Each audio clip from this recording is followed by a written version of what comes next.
Talk radio station in Southern California, home to 50,000 watts and an audience reach of 12 million listeners. KBLA Talk 1580 is a pioneer for Black audio content, including our groundbreaking $2 million climate justice campaign and the most loyal, influential audience. According to an independent research study by the polling firm Aviterus, for the second consecutive year, KBLA Talk 1580 is the most trustworthy, reliable, and credible news source for Black audiences and beyond in Southern California. Let KBLA Talk 1580 power your advertising dollars. Our omni-channel custom marketing solutions are specifically tailored to connect with your ideal target audience. We leverage audio, podcasts, streaming, digital, social media, and local activations to get your message out to the Black community. Get in touch with our advertising team today at advertising@KBLA1580.com. That's advertising at KBLA1580.com. KBLA 1580. We've got you Black.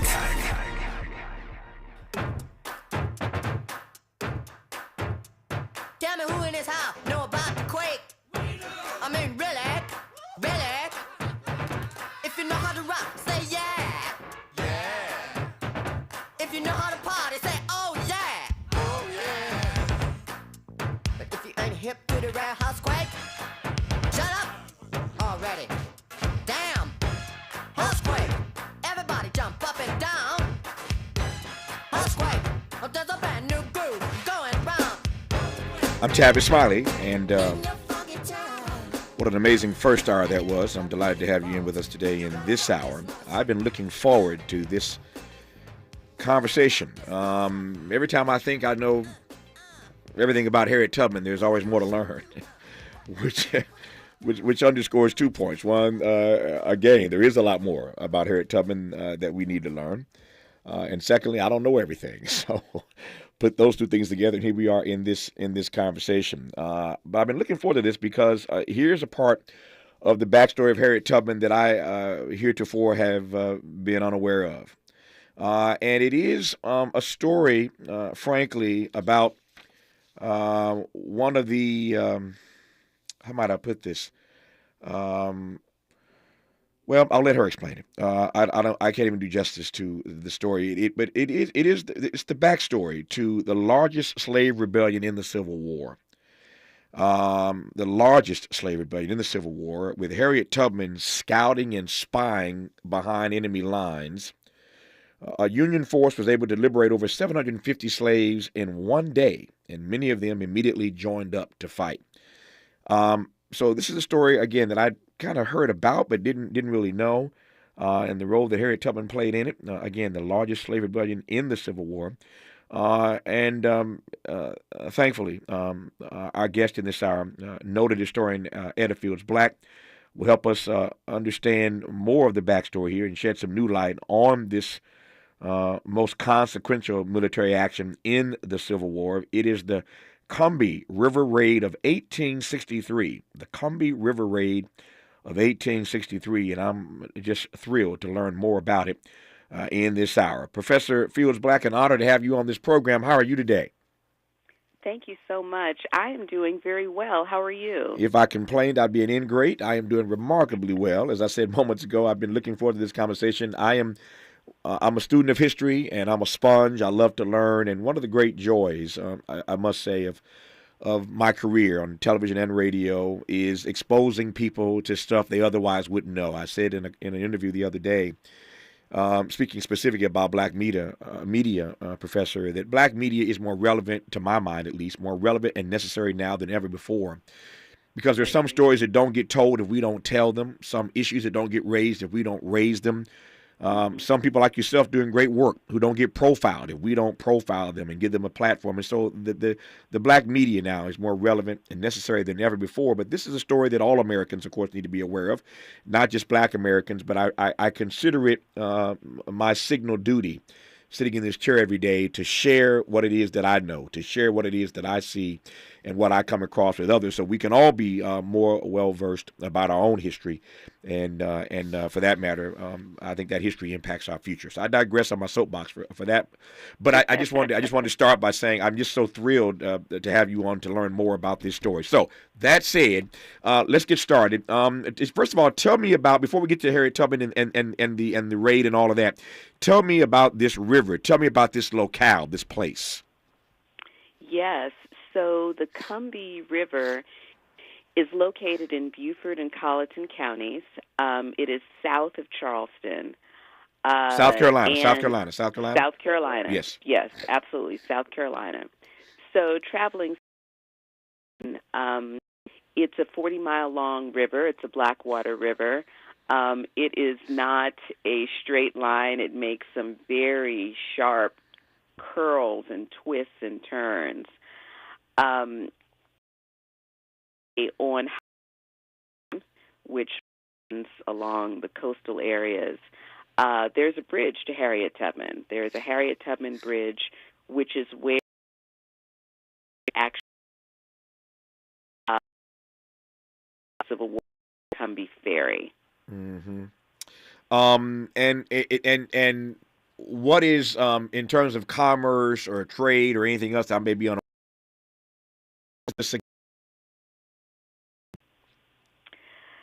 Ooh, I don't know that it had a significance. Okay. It was surrounded by rice plantations okay. during the antebellum period. Sure. This was one of the Confederacy's bread baskets. And the bridge, there was a bridge at Combahee Ferry, and so it was a supply line where rice and other commodities produced in the region were, were transported across and used to feed the Confederate Army. They were used to feed Confederate citizens, and rice during the Civil War was still traded abroad, despite the fact that the Union Navy had an embargo. Mm-hmm. Finish your point. I'm sorry. No, that's all. Okay. So this is one of the bread baskets. Got it. That's what I want to get to. I want the audience to understand, and I want to understand the significance of this particular river and the rice paddies on both sides of it. And to your point, brilliantly stated, it is one of the Confederates' bread baskets. So that's the locale. We now know where we are. The irony, I say this all the time on this program, I never know how the dots are going to connect. We literally just had a conversation in our first hour with the former mayor of Columbia, South Carolina, and so now we're back in South Carolina again, talking in this hour about the Combahee River. And so the book, Combahee River Raid and Black Freedom During the Civil War. The author of the book is Professor Edda Fields-Black, and the book, you should know, has already received starred reviews from Publishers Weekly, Booklist, and the Library Journal. Booklist has already named this text as one of the top 10 history books of the year. Mind you, we're in March. They've already named it one of the top 10 history books of 2024. That gives you some sense of how powerful this book is and will be in the months and years to come. But you're going to hear more about it first on Tavis Smiley when we come forward. Hope, agency, dignity. This is Tavis Smiley. Can you dig it? Come on! Hey y'all, Mona Swain here from Target's new YouTube series, My Cart is Full, where we feature Black founders and creators highlighting their connection to our community. As an actor and content creator, I love using my voice to inspire young Black women who look like me. When it comes to feeding my shine, seeing myself reflected in Black-owned and founded products at Target brings me joy. Together, we are Black Beyond Measure. Learn more at target.com/Black Beyond Measure. Cookie wants to be a professional wrestler. I'm Cookie Serratos, and I'm 11 years old. She also wants to win all the medals. That's why Cookie and her family make every day count, squeezing out her best with Go-Go Squeeze. Okay, Cookie, let's break for a Go-Go Squeeze. Go-Go Squeeze Fruit on the Go pouches are a nutritious snack made from 100% fruit with no sugar added. Call Cookie! Because when you nurture your kids, you squeeze out the best in them. Squeeze out the best with Go-Go Squeeze. Not a low-calorie food. Products range from 11 to 13 grams of sugar and 60 to 70 calories per serving. Are you tired of being stuck without internet access? Connect and go with LA County Library. It's simple. Visit your local LA County Library location and borrow a hotspot for free to get Wi-Fi wherever you are.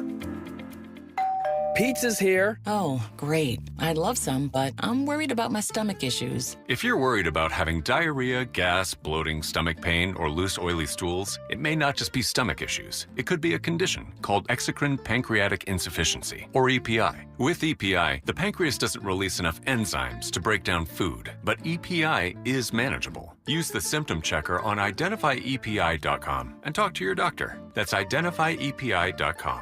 Sponsored by AbbVie. Getting quality employees to fill positions in your company is essential, but finding those people can be a major hassle unless you use ZipRecruiter. ZipRecruiter makes finding quality people a breeze. ZipRecruiter's advanced technology identifies candidates with the right skills, sends you great matches, then you can easily invite them to apply.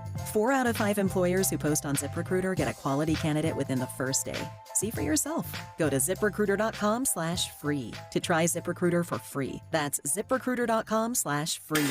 What happens on Tavis Smiley is the talk of the town. You can now tune in to the Tavis Smiley Show weekdays at 9 a.m. and 9 p.m. Catch Tavis Smiley on the 9s weekdays exclusively on KBLA Talk 1580.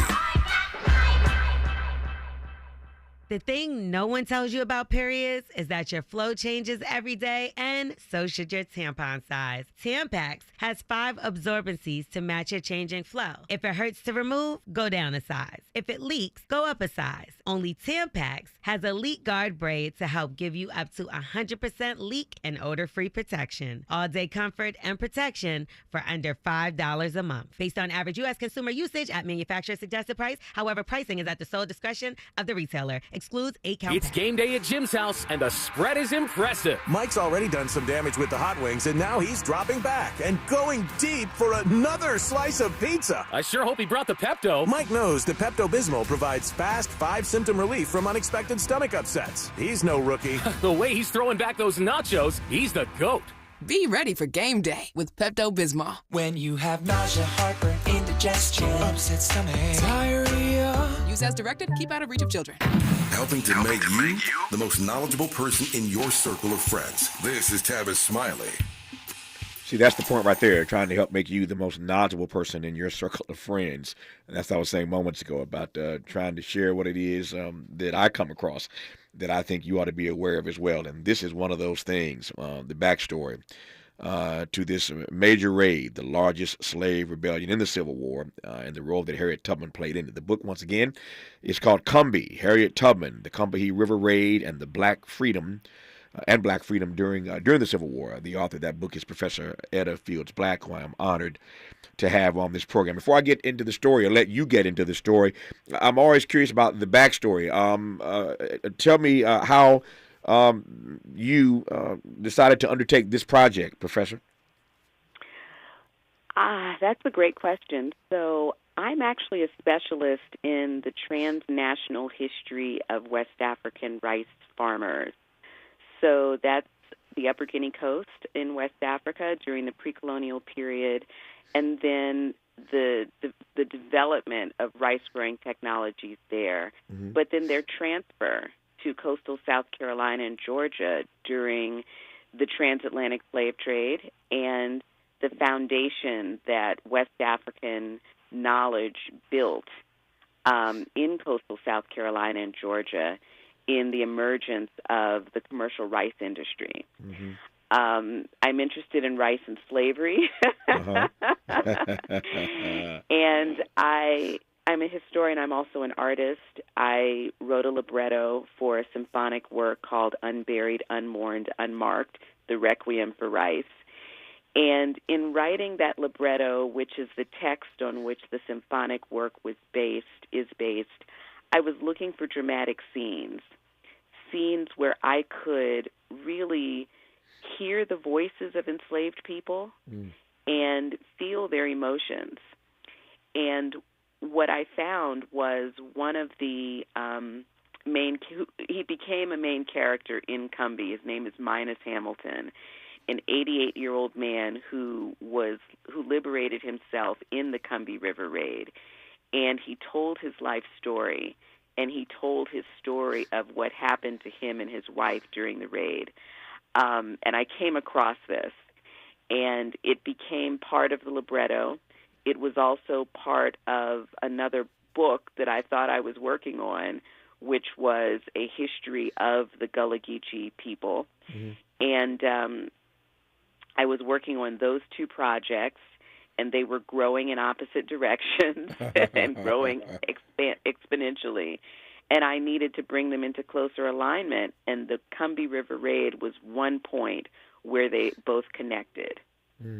See, that's why I always ask these backstory questions, because I never know what I'm going to get. But it always fascinates me to understand how people came to do the different projects that they do, that we engage.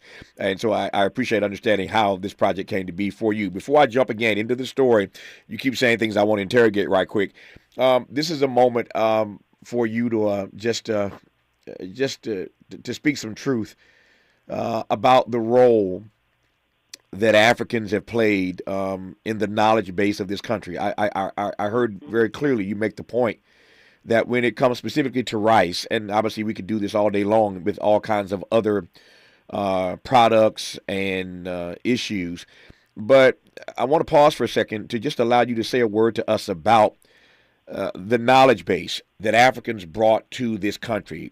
When we talk about slavery, we talk about that period of American history. We never get to that part of the story, which is what these brilliant Africans did, what these brilliant Africans brought, what these brilliant Africans birthed. That part of the story is never told when we talk about slavery. And since this is your field of study and you teach this stuff every day, I want to just give you a moment to just talk about, just brag about these Africans and the knowledge base they brought with them that this country still does not respect or recognize.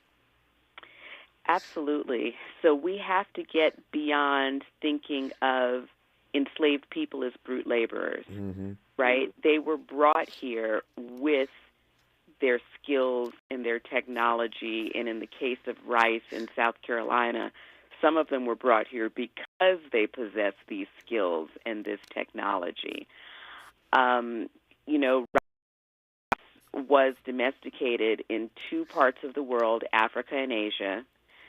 And West Africa, that's the only place where rice is actually grown in salt water. And the technology to desalinate the and to the salt water and the fresh water can grow, but just enough salt water so that the weeds don't, you don't have a problem with weeds. All of that is African technology. And so it is one, and I think personally it's the best example of how we see this African brilliance, as you said, laying the foundation for the plantation economy, which lays the foundation for so many other economic, social, political advances in this country. It could not without the mind technology of enslaved people. Not naive in asking this question, but I want to ask it anyway. As a historian, and obviously historians are the ones who tell and write the history. Why are we in 2024? That part, as we say, that part of the story has yet to break through. That is to say, the brilliance, the ingenuity of these Africans and what they did, again, to lay the floor for the economy in this country in so many ways. Again, I'm not naive in asking, why is that part of the genius of these people not broken through and our telling of the story of the founding and the growth of this country? It's white supremacy. There's a simple answer. And I think it's on both sides of the Atlantic. I think, American culture still has a problem seeing Africa as a place of technology. Okay. Mm-hmm. And, we have this single story of Africa, an overgeneralization and in many ways a fiction. And we have a problem with slavery. We have a problem with race. We have a problem with slavery. We don't want to deal with it. We don't want to talk about it. The notion that enslaved people would have used skills to benefit themselves is, I think, one of the latest manifestations of fiction. Yeah. That is a fiction of the worst kind. And even people who had demonstrated skills, of course, these skills are used for the benefits of the people, the enslavers who held them in bondage. And in South Carolina, through the exploitation of enslaved people's labors, South Carolina rice plantation owners were richest in British North America up until the American Revolution. And right along a little bit north of where the raid happened, you had the richest slaveholder, the largest slaveholder, the largest number of enslaved people, up until 1851. Mm-hmm. So there was an enormous amount of wealth in this area. Plantations, an enormous amount of wealth. Now I'm thinking as you talk about the dichotomy, the will between the real story, which is the genius that these Africans brought with them when they were, as Maya Angelou said, bought, sold, and sold into slavery.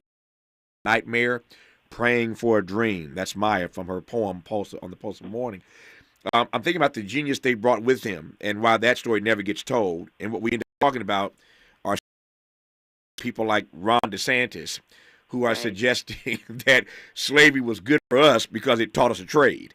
I mean, this distinction between what really happened, what actually happened, who they really were, the genius they brought with them, and this nonsense that slavery. I mean, I talk to historians all the time, and I'm always pressing them on these issues because it seems to me that we have still, in 2024, not got to the real telling, the truth telling about the founding of this country all these years later. I digress on that for now, and I would just ask you to take me to the river. Take me to the river and tell me about COMBEE and Harriet Tubman. Yes. So on June 1st and 2nd, Harriet Tubman, her group of spies, scouts, and pilots, Colonel James Montgomery, the 2nd South Carolina Volunteers, who were black soldiers, and Montgomery was their commander, and one battery of the 3rd Rhode Island Heavy Artillery in 3 U.S. Army boats up the Combahee River. This is June 1st of 1863? Correct. Okay, got it. Go ahead. They left downtown Beaufort, the wharf in downtown Beaufort, about 9 p.m. So it's summer, so dark much later. But by 9 p.m. it should have been good and dark. And going up the river was the full moon, and so they were navigating by the light of the full moon and what we call the spring tide, which meant the highest high tides and the lowest low tides of the season. And I think those high tides helped them get these rather large boats, this very sleepy serpentine river with all of these very deep curves. They took a short and up the Coosaw River. They went through the Beaufort River and then went up the Coosaw River. Even to Coosaw is notorious for its sandbars, which can be very difficult to navigate during the day by the light of the full moon. And I think the reason that they took this, one of Tubman's spies, scouts, and pilots I found was born on and raised on the Combahee River, and he was a boatman in Beaufort. He also said that one of his, that was one of the planters raided in the Combahee River Raid, said that he was his illegitimate son. So I think that some of these planters were targeted, all right? Mm-hmm. So the Combahee River, and they ran aground. One of the ships ran aground. It was one of the transport steamers, so it would have been used to bring the freedom seekers back to Beaufort. So now they're down to one gunboat and one transport steamer, and they would only be able to take half as they would have been able to take if they had two. So this must have been very heartbreaking. And the 2nd South Carolina Volunteer soldiers, who were themselves formerly enslaved, they proceeded up the Combahee River. They landed first at Fields Point and second at Tar Bluff, and at each of these points, one company of the 2nd South Carolina Volunteers got out with their commanders. At Fields Point, the first stop, there were pickets there. The pickets ran when they saw the black soldiers with their muskets. They ran their warm blankets behind, and they called for reinforcements. So the brothers had them on the run. Yes. Yeah. They would be on the run all day. Yeah. All right, let me jump in right there. This story is just getting started. As you say, it's getting good around here. So they've out of this boat. They've got them on the run. As you Edda Fields-Black said a moment ago, they'd be on the run all day. We'll talk the rest of the day once they're on the run when we come forward. Her book is called COMBEE, Harriet Tubman, the Combahee River Raid, and Black Freedom During the Civil War. Her name is Professor Edda Fields-Black, and I'm honored to have her right now on Tavis Smiley. What's your quarrel with the world? You're listening to Tavis Smiley. Paid for by government.com. Did you know the United States Mint has issued a new Morgan silver dollar coin in proof condition for the first time? Not only that, they are also minted in 99.9% pure silver for the first time ever in history. Coin experts are calling this an amazing opportunity for anyone that knows the enduring popularity of Morgans. But you must hurry. Only 400,000 of these legal tender silver dollars were issued. These first ever Morgan silver dollars are brand new with stunning mirror-like finish, minted by the iconic San Francisco Mint. Call now and you're guaranteed a new first ever 99.9% pure silver proof Morgan dollar. To learn more, call 1-800-973-9717. If you order now, you will receive a free coin collector bonus pack, a $25 value, free with every order. Call 1-800-973-9717 now to secure your new Morgan silver dollars before they are gone. That's 1-800-973-9717.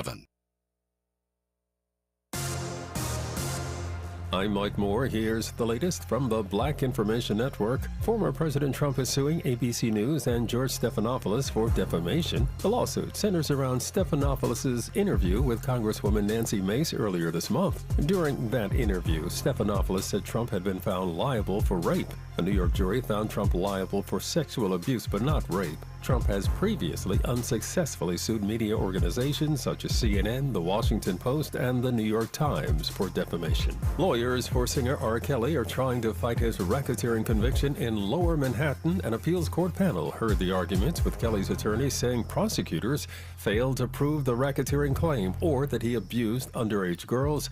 The African-American singer is serving a 31-year sentence for those crimes. And that's the latest. I'm Mike Moore from your 24/7 news source, the Black Information Network, and BINnews.com. Trying to wrap up troubles as you travel in Pomona. If you're taking the 10, eastbound side of the 10 just before Gary, crash moving from the right lane onto the shoulder with a busy drive coming away from that 71. The 91 east approaching the 710, that's Long Beach. A wreck sitting to the right side here, still trying to clear that. Inglewood at top on that 405 south just before Century. That was a collision in the right lane. Looks like they've moved that to the shoulder, but right as you get to the 10 freeway, you're on and off the brakes. It's going to be busy all the way down into the South Bay. Van Nuys on the 405 south at Sherman Way, the right lane with a collision here, slowing us from at least the 118 freeway. Why settle for ordinary when you can have extraordinary hair? Visit your local SoCal FS Cut and Color Salon today and let their team of expert stylists pamper you with affordable luxury. Get a free shampoo with every cut. Book your appointment today at fantasticsams.com. This is the KBLA Sports Minute with Ray Richardson. The Lakers rolled to an easy win over Atlanta last night at Crypto. They won by 31, their largest victory margin of the season. D'Angelo Russell had 27 points and 10 assists. LeBron had 25 and 10 assists. The Lakers moved up to 9th place in the Western Conference standings. They are 2.5 games behind Phoenix for the 8th and final playoff spot. The Lakers have 13 games left in the regular season. Something is wrong with the Clippers. They are 1-4 in their last 5 games and lost by 17 at home Sunday night to Atlanta. The Clippers have 15 games remaining in the regular season to get things in order before the playoffs. USC star Juju Watkins was named ESPN's National Freshman of the Year in women's college basketball. The Compton native finished second in Player of the Year voting to Iowa's Caitlin Clark. No debates, no speculation, just the info you need. That's your KBLA Sports Minute. I'm Ray Richardson. More news, opinions, and conversation when we come forward on KBLA Talk 1580.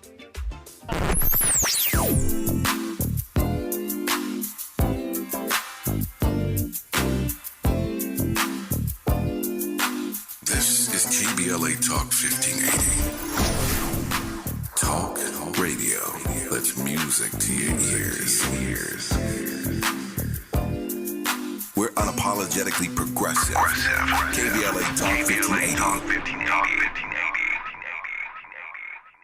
Shop modern, Nordic-inspired furniture and decor for your whole home at Scandinavian Designs. And get your favorite spaces refreshed for the new year. Shop one of their 5 Los Angeles locations or shop online at ScandinavianDesigns.com. We've heard you. You're hard at work when Tavis Smiley is on the air mid-morning, so we're giving you twice the Tavis. You can now tune in to Tavis Smiley weekdays at 9 a.m. or 9 p.m. only on KBLA Talk 1580.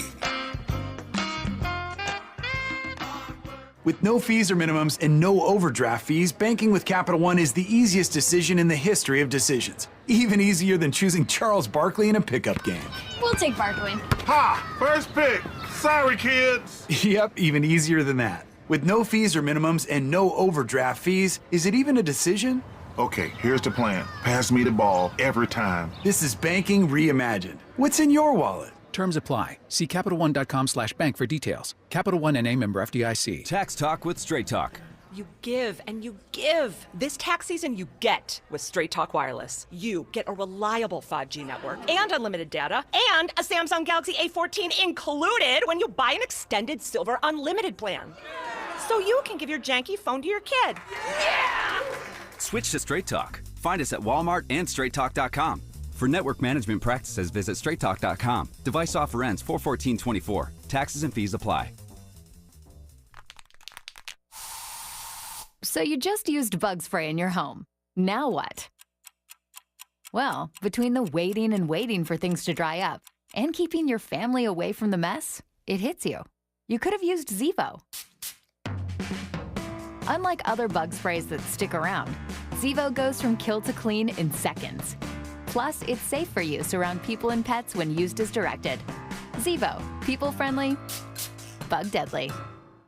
Made fresh daily in Leimert Park, Los Angeles, California. You're listening to Tavis Smiley. Tavis Smiley and historian, noted historian, Professor Edda Fields-Black, whose book is called COMBEE, Harriet Tubman, the Combahee River Raid, and Black Freedom During the Civil War.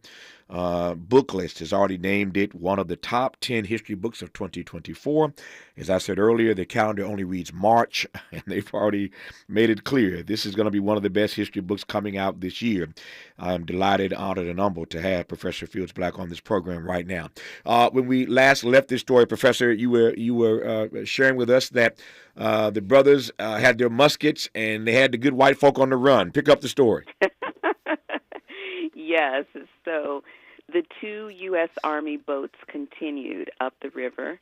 The next stop was a plantation called Longbrow.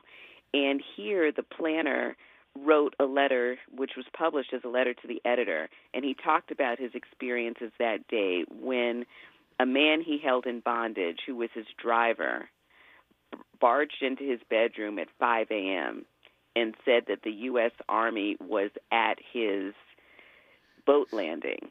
Mm-hmm. So they pulled this boat right up to his front door, okay? Yeah. Right up to his front door, and he had to jump out of bed, pull on some pants, and run out and see this. And he told the driver to go to the fields, the rice fields, and get the field hands. Now, mind you, it's 4 or 5 o'clock in the morning, and the enslaved people are already in the rice field, okay? And I'm here to tell you that one cannot see their hand in front of the face at that time of morning on the Combahee River in June. So he tells him, go get the field hands, take them to the woods to hide. I'm going to get the house slaves. I'll meet you in the woods with the house slaves. We're going to hide. And needless to say, everybody got on the boat. They ignored him. They defied him. The house slaves went back to the slave quarters and got whatever they could, whatever they had, and they went right past him to the boat, okay? Mm-hmm. The second boat, the John Adams, kept going up the river, and one of the captains talked about seeing woolly heads. These are enslaved people in the rice fields working at this time of morning. And I mentioned Minus Hamilton. Minus Hamilton told his story that he was 88 years old, that he and his wife were in the rice fields hoeing when the gunboats first came, and that every enslaved person dropped their hoe, left the rice, and went toward the boats. He talked about what they were wearing. You know, he only had on a pair of pantaloons. She only had on a frock and a scarf on her head. He regretted that he had to leave his 2 blankets behind. That's all he had, but he was going to the boat. And he described how he felt, the awe he felt, seeing black men in uniform for the first time. And he couldn't believe it. He's speaking in perfect Gullah. He called them the black soldiers so presumptuous.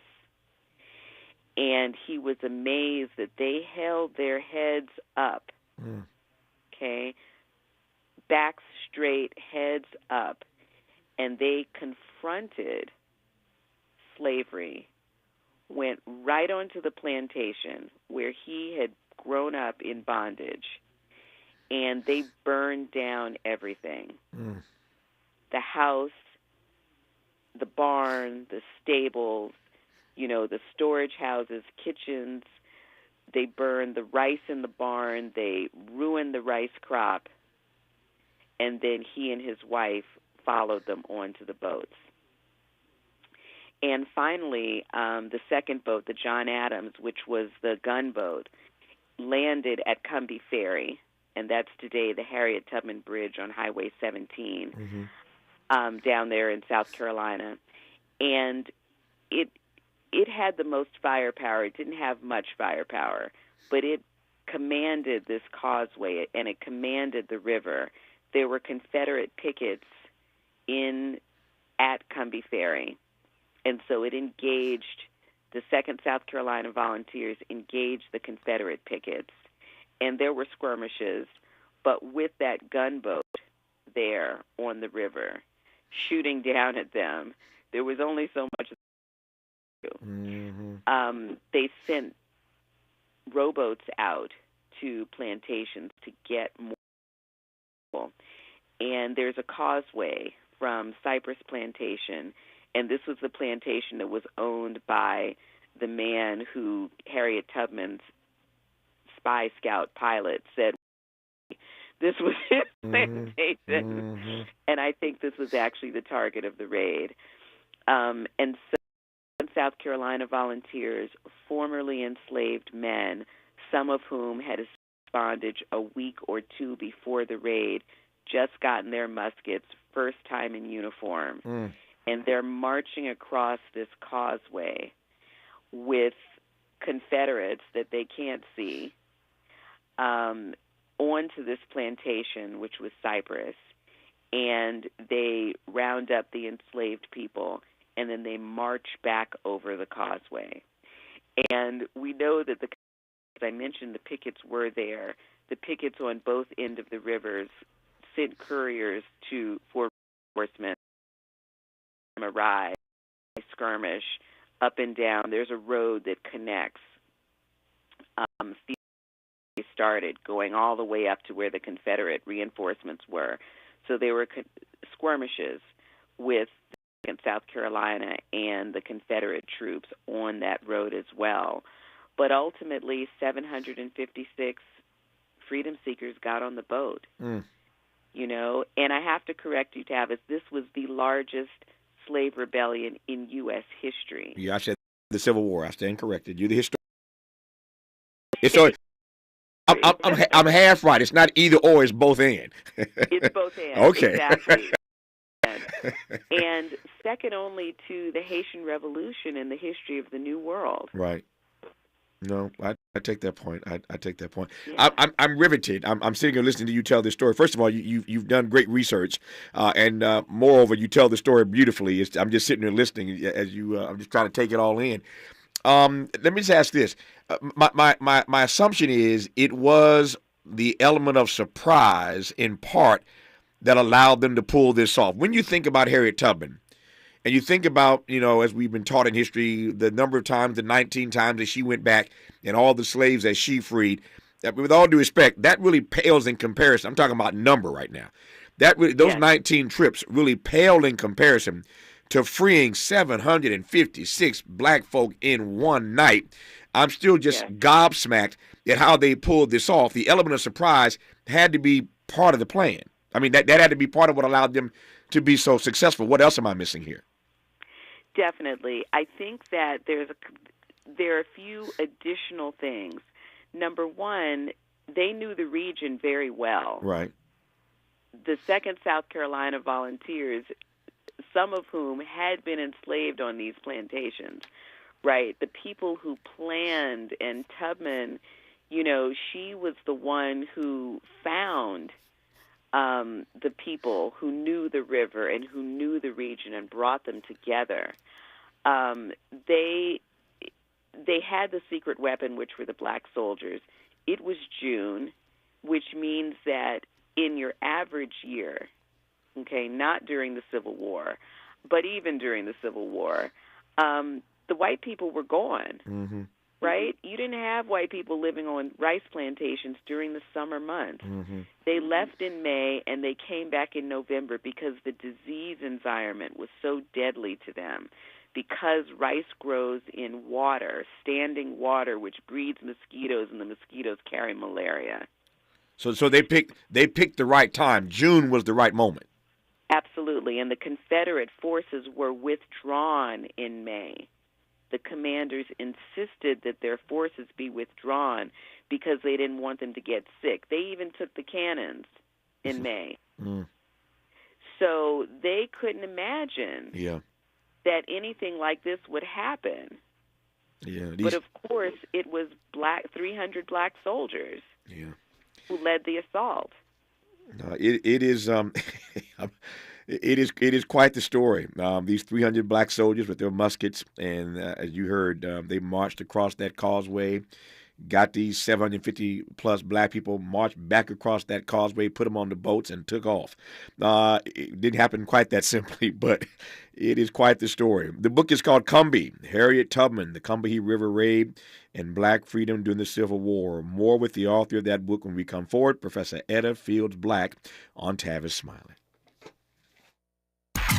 Interrogating and unpacking. That's what we do around here. You're listening to Tavis Smiley. What is dedication? My biggest fear in the middle of my addiction was that my kids wouldn't have a father. And I started thinking, you know what? This isn't my story. I definitely had to become a better man to be a better father. It's important to me that my kids are empowered and truly believe that if they can think it, they can do it. That's dedication. Visit fatherhood.gov to hear more. Brought to you by the U.S. Department of Health and Human Services and the Ad Council. Joey from Vermont, a farmer trying to get through the winter. Adriana from South Carolina, a single mother living paycheck to paycheck. Liam from Ohio, an injured father struggling to provide for his family. Hi, I'm Shanola Hampton, and I support the Feeding America network of food banks because they help provide over 6 billion meals to people in need each year. Learn more at feedingamerica.org. Hey, I have a secret.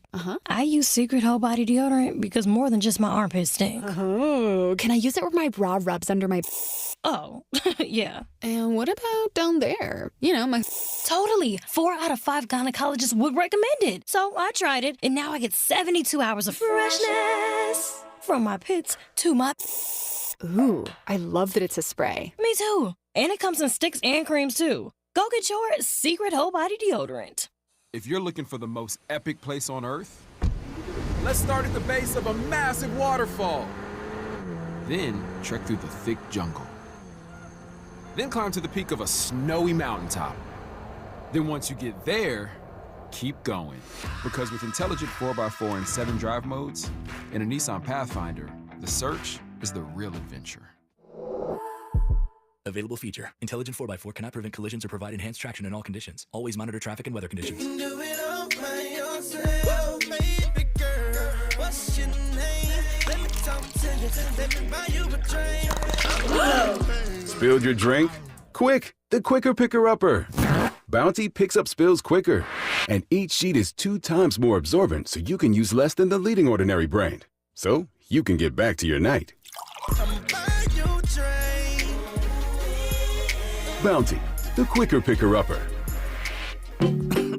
Oh, this cold. Honey? Honey? Honey, you need DayQuil Severe Honey. DayQuil Severe Honey gives you powerful cold and flu symptom relief with a honeylicious taste, because life doesn't stop for a cold. Okay, I'm ready to go. Now I'm getting a cold. Honey. Try DayQuil Severe Honey for powerful cold and flu relief. DayQuil Severe with honey flavor. The daytime coughing, aching, stuffy head, fever, honeylicious, power through your day medicine. Use as directed. Keep out of reach of children. Let's get back to more of this rich dialogue with Tavis Smiley. Until now, this Combahee River Raid is the least studied of Harriet Tubman's very well-studied life. I started this hour by saying I learned so much just going through this text. Again, it's not the raid that's been given the most attention, but you heard Professor Edda Fields-Black say it is the largest slave rebellion in the history of this country, not just during this period.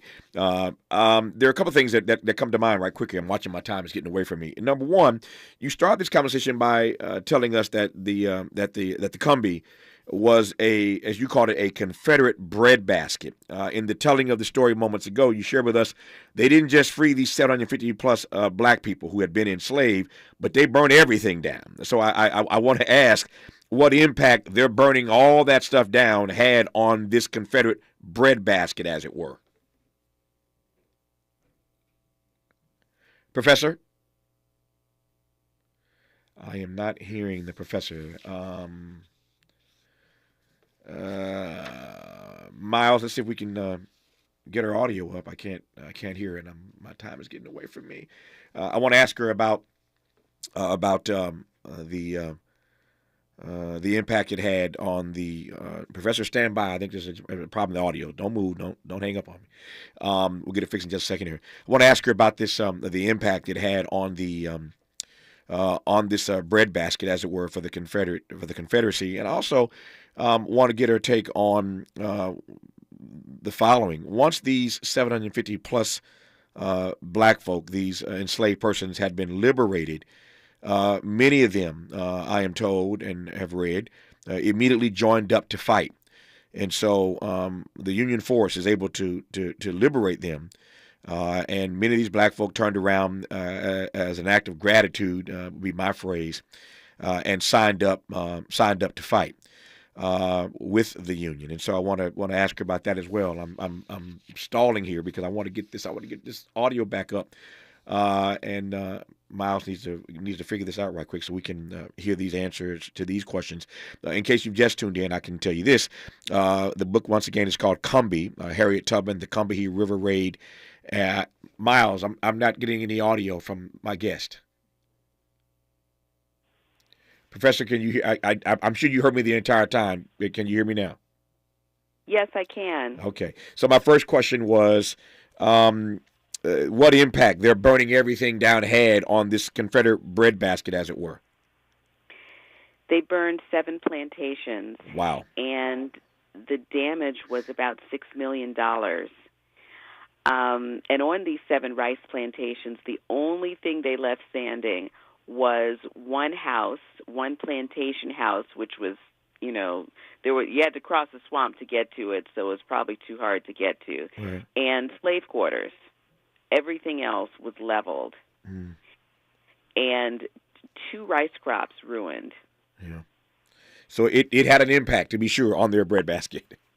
Absolutely. Yeah. Absolutely. And it was definitely a moral victory as well. Yeah. I mean, how could these black soldiers and their abolitionist commanders pull this off under the nose of the Confederacy? That really stung through the region. No, that's why I said earlier that element of surprise wasn't no joke. These Negroes knew what they were doing, and they picked the right month, June, to do it in. They knew what they were doing. They did. They knew what they were doing. Yeah, so much for that narrative that slaves were dumb. I digress on that point. When we come forward in our remaining moments, we'll talk about the other piece I raised a moment ago, and that is that when many of these persons were free, they turned right around as an act of gratitude and immediately joined up to engage to fight themselves. We'll talk about that part when we come forward on Tavis Smiley. For all the freedom-loving folk, this is Tavis Smiley. I feel like freedom. If you're like me, 60 and retired, making ends meet, especially here at the supermarket and drugstore, is tough. I'm so blessed to have found benefitscheckup.org. It's a free and confidential website from the National Council on Aging that connected me to $1,200 a year in programs that help pay for food, medicine, utilities, and more. Maybe it can help you. benefitscheckup.org. My daughter was diagnosed with a rare malignant rhabdoid tumor on the spine. They sent her straight to St. Jude. My hope was gone. But when you get there, everyone's like, hey, we're not going to give up. And when you see other people not giving up on your child, that makes all the difference in the world. When I found out I didn't have to pay, I was just grateful. They saved my baby's life. Finding cures, saving children. Learn more at stjude.org. Sometimes we lose, sometimes we win. Sometimes we try to fit it all in. Sometimes we don't know what's in store. Sometimes we find what we're looking for. Sometimes we're rolling easy and free. Sometimes 1 and 1 makes 3. So much to love along this ride. That's why Nationwide is on your side. Nationwide Mutual Insurance Company and Affiliates, Columbus, Ohio. If you're looking for the most epic place on Earth, let's start at the base of a massive waterfall. Then trek through the thick jungle. Then climb to the peak of a snowy mountaintop. Then once you get there, keep going. Because with intelligent 4x4 and 7 drive modes and a Nissan Pathfinder, the search is the real adventure. Available feature. Intelligent 4x4 cannot prevent collisions or provide enhanced traction in all conditions. Always monitor traffic and weather conditions. Don't shave with that, son. You'll get razor bumps. Nah, Pops. I'm good with Gillette's Skin Guard. How long you been growing that beard anyway? You know Mama hates it. Yeah, had it since my last wet shave in 77. Got ingrown so bad, looked like I was growing a patch of new noses. That's why I use the Gillette Skin Guard razor, face scrub, shave gel, and moisturize, so I don't have to worry about new razor bumps or shaving irritation. Gillette Skin Guard, huh? Your mama's gonna love this one. Sounds different, huh? This is Tavis Smiley. Professor Fields-Black, I've enjoyed this immensely. I got about 3 minutes left in this conversation. I could listen to you for hours, tell this story. You tell it so beautifully. and it is such a rich story of the genius, the courage, the conviction of these Africans who had been brought here and enslaved, and what they did on this night in June 1 and 2, 1863, to liberate over 750 people. You mentioned earlier that had they had the use of another vehicle, another boat, more folk would have been freed. I guess that's the sad part of the story, is it not? Yes, I agree, and it must have been heartbreaking to Harriet Tubman and the 2nd South Carolina Volunteers not to be able to take more people and to have to leave people behind. Mm-hmm. Yeah, but the ones that they did free, these 750 plus that were liberated, I mentioned earlier that many of them, as I read your work, immediately joined up to fight themselves. How do you read that part of the story? Of those 150 men aged 14 to 60 who joined the next day, I mean, they were willing to risk their freedom and risk their very lives. And to most of these formerly enslaved people, to be re-enslaved would have been a fate worse than death. Yes. And I'm including Harriet Tubman in this number. I'm including all of the 2nd South Carolina Volunteers, including my ancestor, Hector Fields, that they were willing to risk everything because they knew that freedom wasn't free. And they wanted to be sure that not only were they free, but that other people who were still enslaved 6 months after the Emancipation Proclamation could be free too. And I don't think we can get our heads around that level of risk and that level of courage and that level of sacrifice and selflessness. Yeah. Let me close on this note, Professor Edda Fields-Black. We owe you a debt of gratitude. We certainly owe a debt to our ancestors, but we owe a debt of gratitude to you for doing the research. I am always amazed at historians who dig into this kind of history, particularly African-American historians, because as we know, our stuff is just harder to come by. The records, am I preaching now? Am I preaching? Can you say amen to that? Yes, you are. I figured. I know this story well. When you start digging into Black history, it's just the documents aren't easy to come by. And right. So to dig, to do all the digging that you did, to tell, to bring us this story, we owe a debt of gratitude to you, because it is, again, the most least studied of Harriet Tubman's well-studied life, this particular raid, the Combahee River Raid. And so now we know more about it, courtesy of the brilliant book by Edda Fields-Black. It's called COMBEE, Harriet Tubman, the Combahee River Raid, and Black Freedom During the Civil War. What a delight to have had you on this program. Thank you for your work and your witness, and I hope to talk to you somewhere down the road. All the best to you, Professor. Thank you. The same to you. Thank you for your time. More of Tavis Smiley when we come forward. KBLA 1580 Santa Monica. I'm Mike Moore. Here's the latest from the Black Information Network. Former President Trump is suing ABC News and George Stephanopoulos for defamation. The lawsuit centers around Stephanopoulos' interview with Congresswoman Nancy Mace earlier this month. During that interview, Stephanopoulos said Trump had been found liable. He sued media organizations such as CNN, The Washington Post, and the New York